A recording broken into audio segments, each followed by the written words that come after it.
All right. The Mormons. Joseph Smith believed that he had received a special revelation from God to found a new movement, which he called a Christian movement. And he organized his people into communes. They were persecuted. At one point they lived in Ohio, and at one point they lived in Indiana.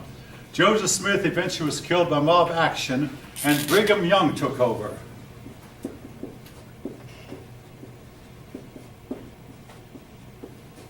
Brigham Young took his followers to a place in Utah where they found where there was fertile ground. They're in the middle of what otherwise was not so fertile ground, but they settled in Salt Lake City, and to this day, Utah is primarily a Mormon stronghold.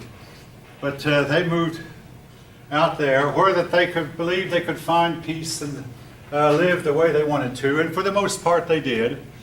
Now, it wasn't all smooth roses. The government sent a team out to investigate him once. The team was murdered, but the government did not have time to look into it because the government was soon involved in a huge civil war, and so the Mormons, they might have slaughtered every government agent that was sent out there, but the government, they got away with it. Eventually they applied for statehood, but they had one problem in that they practiced polygamy. In other words, each man could have more than one wife. But in the long run, they stopped this practice. This practice did a lot to separate them from the rest of the country, but they stopped this practice, and eventually Utah was admitted to the Union as admitted into the Union. But it wasn't until long after the Civil War. Now,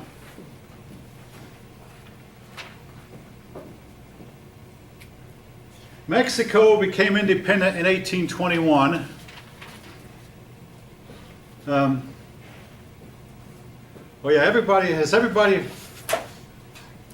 circled your picture? Well, a couple more of you, okay.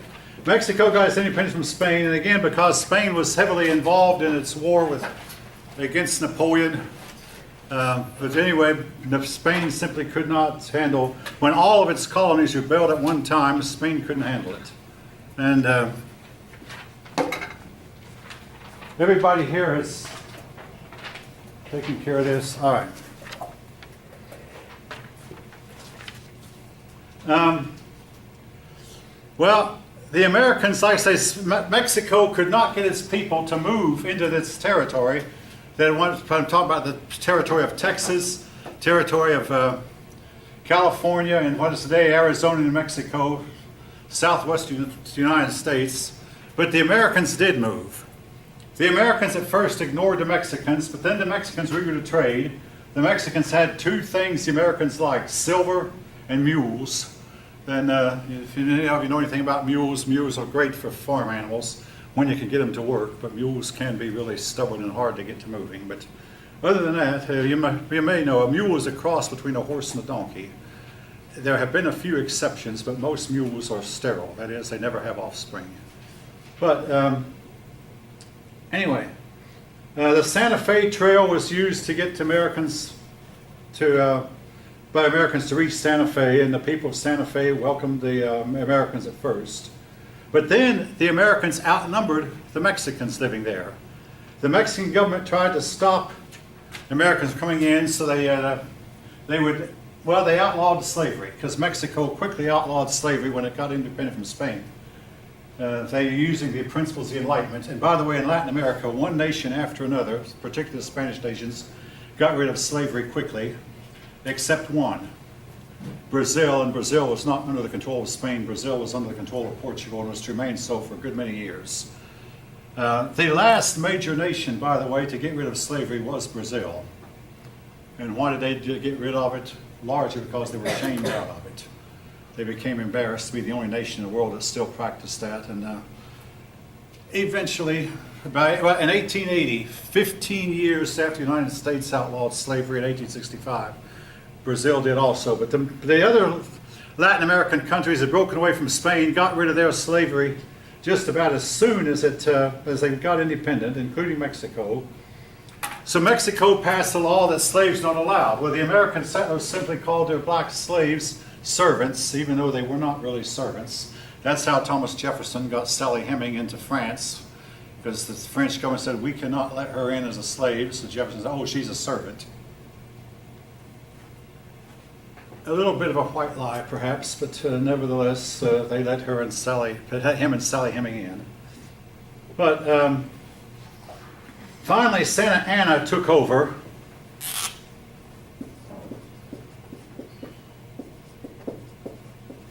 And Santa Anna hated Americans. He would not allow anyone any voice in government. And he also made a law that everybody had to be a member of his church. And again, this did not bode well for Americans. Finally, Texas rebelled. Santa Anna moved in with an army. And he ran into Texas, a place called the Alamo. The Alamo is a Spanish mission house, and its walls were strong. There are 180 Texans holed up at the Alamo, and they were surrounded and could not get out. Santa Anna had some 3,400 men surrounding these 180 men, but Santa Anna's men marched straight and tall. The Texans were hidden behind the rocks of the Alamo, the stone fort. Make a long story short, folks. The men in the Alamo killed 1,800 Mexicans. They were all killed themselves, so that the ratio was 10 to 1. 180 Texans, 1,800 Mexicans, 10 to 1. But nevertheless, the Alamo men died. Some famous people who were at the Alamo was Jim Bowie, who invented the Bowie knife, Colonel Travis, and Davy Crockett, the king of the wild frontier. Davy Crockett was there also. It has been said that Davy Crockett surrendered with only 4 men that were left, 5 men counting him, and Santa Anna ordered him executed in front of the firing squad. Be that as it may, but what the Alamo people did, they reduced the size of Santa Anna's army to where it could be handled. In the meantime, a man named Sam Houston surprised Santa Anna at the Battle of San Jacinto. Now, folk, the Mexicans still have a practice of taking an afternoon siesta. Nothing wrong with it. In fact, I've read of where a lot of doctors say taking an afternoon siesta is a great idea. You wake up and you're fully refreshed and ready to spend the rest of the day with full vigor. You're more likely to have your mind cleared and make better decisions. There was one problem with it, though. Santa Anna had no business taking a siesta when he had no idea where the Texas Army was. What's a siesta? You know, where you sleep in the afternoon for a couple of hours. Sleep. In other words, the Mexicans do that even in their offices. A man with their office works will fall asleep for a couple of perfectly, legal. It's a legitimate practice that they still have. And in that subtropical hot climate, it might be a good idea to take the hottest part of the day and sleep it off. And I see a few head nodding. And the dollar doctor says it's a good idea. But Santa Anna and his entire army took the siesta. No scouts, no guards, and Sam Houston and his 700 men started shouting, "Remember the Alamo," and swooped down over the hill. And Santa Anna was seen running from his tent in his purple underwear without even putting his pants on. He just took off. And everybody in the military knows when you see your leader running pell-mell from the battlefield, guess what the men do? The men scattered. Well, the Texans went around and rounded them up, and one of the men they rounded up was Santa Anna himself. They knew it was Santa Anna when they got him in the corral where the other Mexicans were, and all the Mexican men started rallying around him.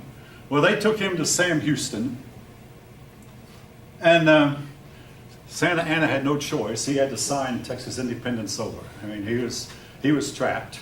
Now, I had a sister one time, I said, why didn't Sam Houston's men kill all the Mexicans, just like that the Mexicans had killed these 365 Americans? Said that Sam Houston and his men were not morally evil enough to do that. They couldn't bring themselves to do that. I mean, but what they did do, they took all of Santa Anna's guns and all of Santa Anna's heavy artillery and all of his ammunition. That was the standard when you won a battle. You take all your enemy's equipment. Then they sent Santa Anna back home with his army. I mean, that was a nice thing to do. And then the Mexicans took care of Santa Anna, and they revolted against him and overthrew him for 9 years and forced Santa Anna into exile. 9 years later, Santa Anna came back and fought the Mexican War, but that's a subject for a later chapter. So we're going to hear from Santa Anna again. California still remained in Texas' hands, but Texas was an independent country now. Texas made a flag that was similar to the American flag. A flag they still use is a flag that has one star. They were one state, and they called themselves a Lone Star State. Well, the state of Texas got deep in debt, or the nation of Texas this time got deep in debt, but that's a subject for a later chapter. Now, we had, after William Henry Harrison died, the next president, John Tyler, he was the first vice president to take office upon the death of the president. And it did not bode well for future vice presidents who took over. Now, eventually we had some that made pretty good presidents. Theodore Roosevelt was a vice president who took over, and he goes down as one of the great ones. Harry Truman was a vice who took over. Lyndon Johnson and Gerald Ford, each of you can decide for yourself what they were. But anyway, John Tyler, the Whig Party passed a bunch of legislation that favored them. John Tyler, the only thing he had in favor of the Whigs was he was against Andrew Jackson, otherwise he was never a Whig. He vetoed the legislation, and the Whigs read him out of the party. One of the few presidents, perhaps the only president, who ever turned against the party that elected him.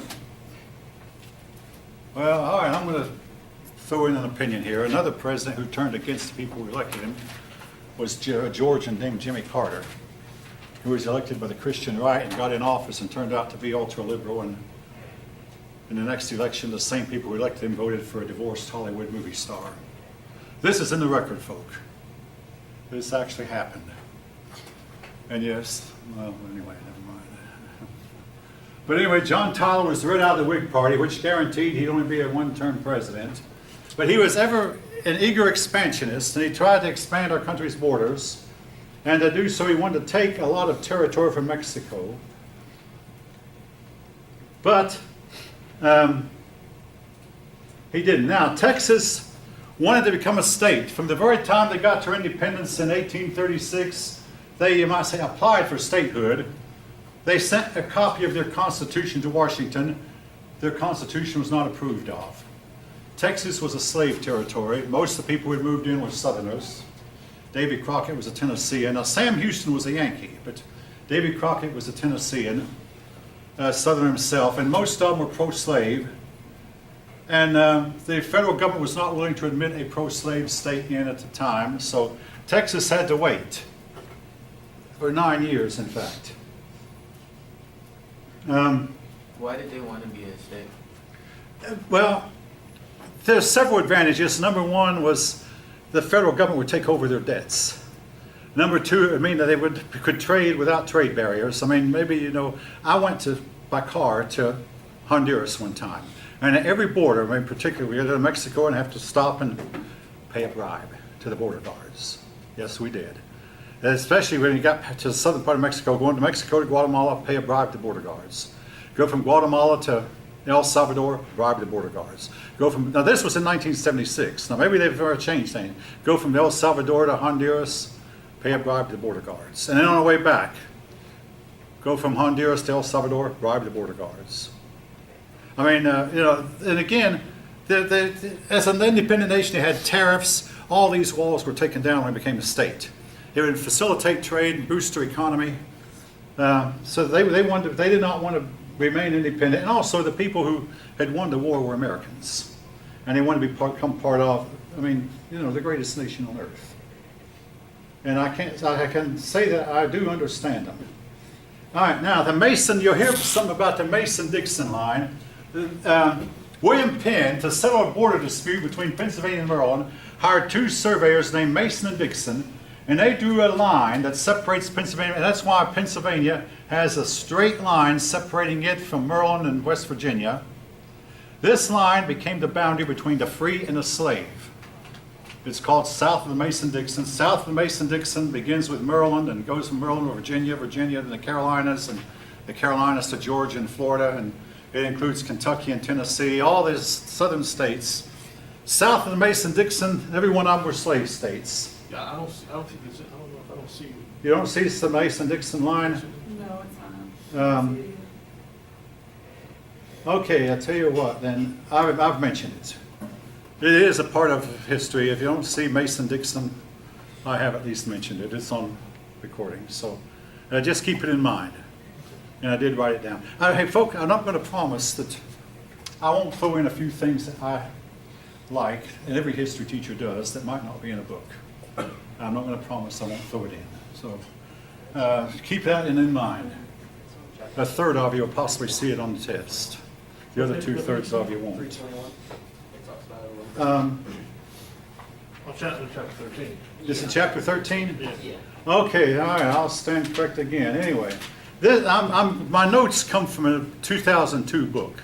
Same company, same authors, but they made some changes between 2002 and 2019, I think. Henry Clay was nominated for president in 1844. Henry Clay ran for president 3 times Finally got it. and lost all 3. Now, the Democrats, they met in a convention. I mean, the party started meeting in conventions. Now, in those days, the convention actually chose the candidate. Today, the candidates, I mean, there's still conventions, sorry. But the vote, everybody knows who's going to be nominated before the convention starts. This has been true during the lifetime of most of you. In my lifetime, there was one convention that was decided on the 3rd ballot. That was in 1952. I was 3 years old and too young to remember it, but Eisenhower beat Taft out. Taft was the son of former President Taft, but Eisenhower won on the 3rd ballot. Otherwise, every convention we've been to in art since then, everybody has known who was going to win before the convention actually assembled. But the Democrats met, and they had a rule that any candidate had to have a 2/3 vote. Well, they went through candidate after candidate, and finally did something that had never been done before. They did not nominate a prominent man. They nominated a man called a dark horse. James Knox Polk, James K. Polk.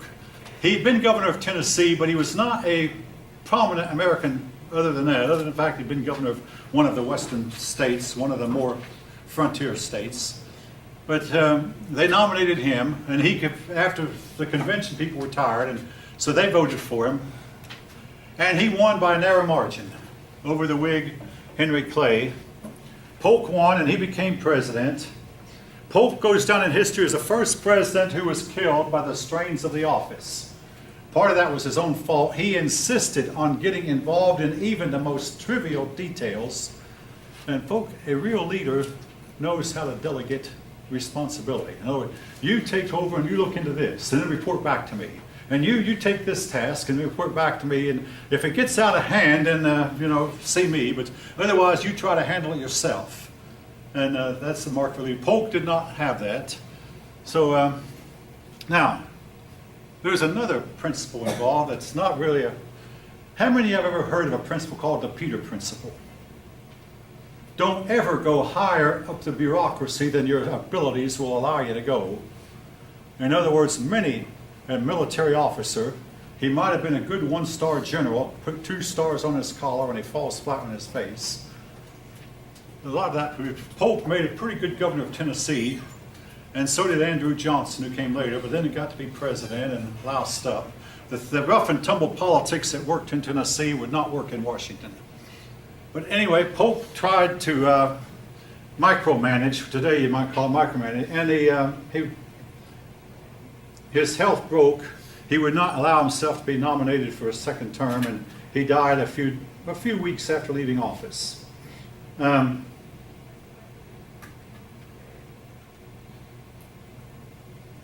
Tyler was a lame duck president, realizing he could not get the nomination or win, but he worked really hard at his last to annex Texas, which did happen.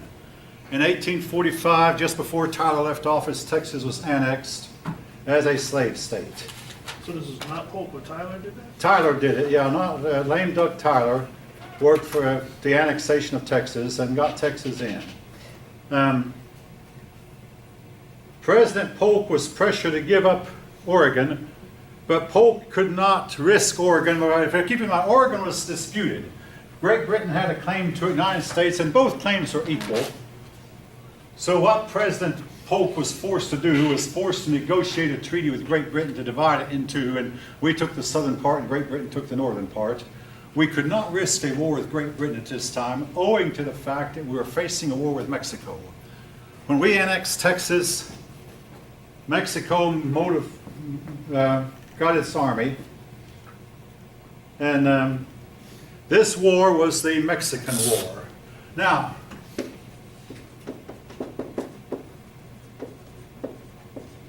a lot of the Mexican War junior officers became senior officers later in the Civil War.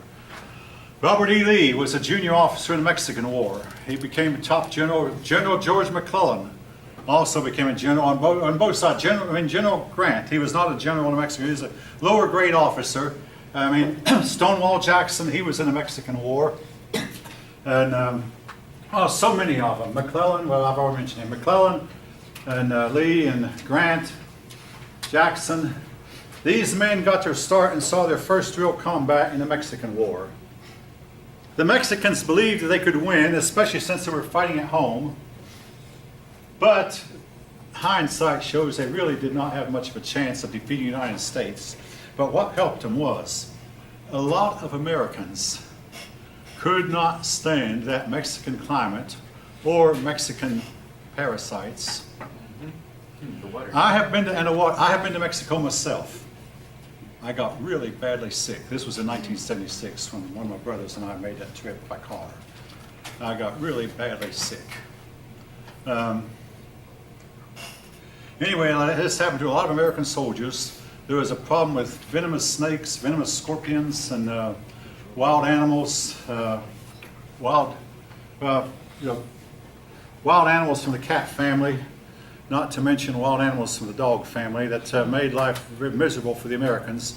Nevertheless, the Americans won most of the battles, and during the Mexican War, the Americans took what is today California and most of Arizona and New Mexico and part of the southern part of Colorado. In other words, all the territory north of the Rio Grande that had belonged to Mexico at that time, the Americans took. But in the peace treaty, the Americans gave the Mexicans tens of millions of dollars, so it wasn't like an outright, it was a sale, but it was a sale forced at gunpoint.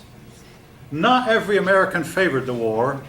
One of the most famous people who did not like the war was an almost unheard of politician named Abraham Lincoln. Abraham Lincoln got elected to Congress one time, served one term in 1847. He opposed the war, which they called Mr. Polk's War. And this helped heal relations between the United States, because when Lincoln became president, he and the Mexican president became personal friends, owing to the fact that the Mexican president, Juarez by name, Benito Juarez, knew that Mr. Lincoln had opposed the war. So they became personal friends. But the relations between the United States and Mexico have remained tense to this very day, February 16th, 2019. There's not been really a true peace between the United States and Mexico from that day till this.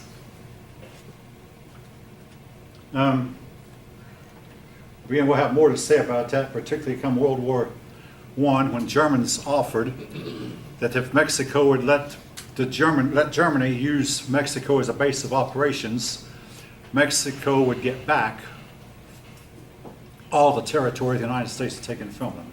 This was a promise that the Germans made, and the Mexicans had enough sense to refuse it. I think they realized Germany could not whip the United States, or whatever. Not that they loved the United States, but they were just afraid to take Germany up on it, so they didn't. But Germany actually made that offer.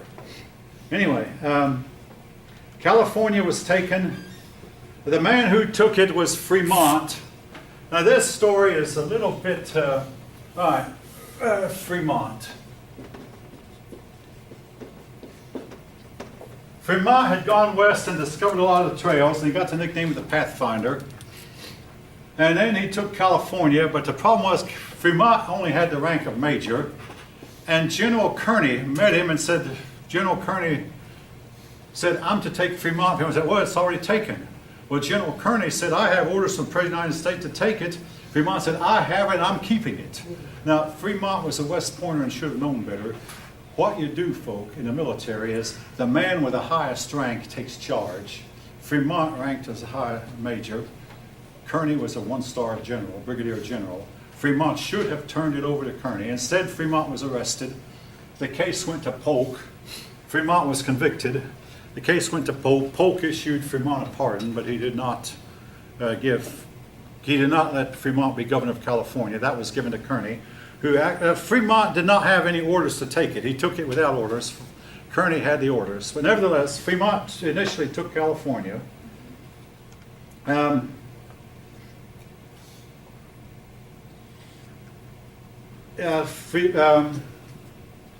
Kearney did have to fight to take Los Angeles, which was a strong city at that time. They would not surrender without a fight. One of the big battles was a battle with Zachary Taylor against Santa Anna at a place called Buena Vista. Now, this man became president, but anyway, Zachary Taylor was called the hero at Buena Vista. And Zachary Taylor went on later to become president of the United States. But actually, now, here's how he got the victory at Buena Vista. Santa Anna had the bigger army. But after one day of fighting, Santa Anna got the news that there was trouble elsewhere in Mexico. So when Taylor got up the next morning, he and his army, they found Santa Anna gone. And of course, if any of you know anything about battles, you assume when the enemy leaves the battlefield that you've won. In actual reality, as far as the actual fighting went, Taylor actually had lost the fight, but he had not left the battlefield. Santa Anna did leave the battlefield, so justifiably, Taylor claimed a victory. The thing about these wars, and this happened during the Civil War, you never know how much damage you're inflicting on your enemy. You know how much damage you're getting, but you don't know how much damage. A lot of times generals would quit fighting when they actually were winning. But they would quit because they could only see the damage that was being done to them and how many men they were losing. They didn't see how many men the enemy was losing.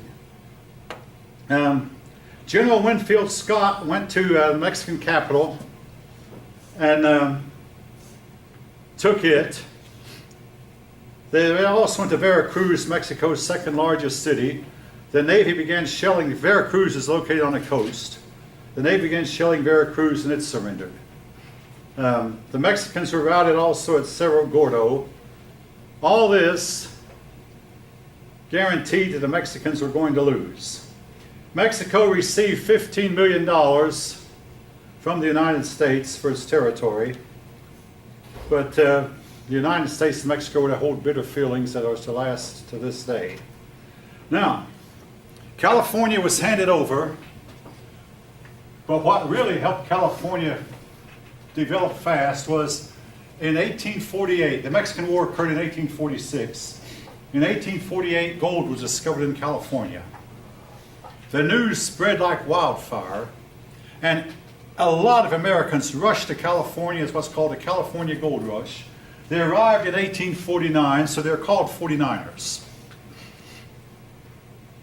Well, some of them went by covered wagon overland, straight across the west. Some of them went by sea and took the Isthmus of Panama, crossed the Isthmus of Panama by land, and then took a ship up to California. And some of them went all the way around South America, but they took 3 different routes to get to California.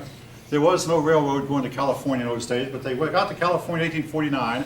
California became a land of mostly men, almost all men, very few women except for some Mexican women and Indian women, but mostly men, and a land of lawlessness. Los Angeles averaging 1 murder a day. All right. In order to get law and order, well, we have to have a constitution. So to try to get law and order, they applied for statehood.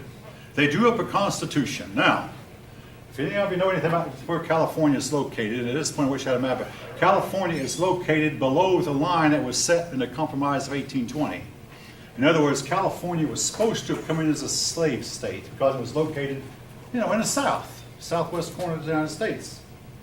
But the people of California were overwhelmingly anti-slave and would not have a slave constitution.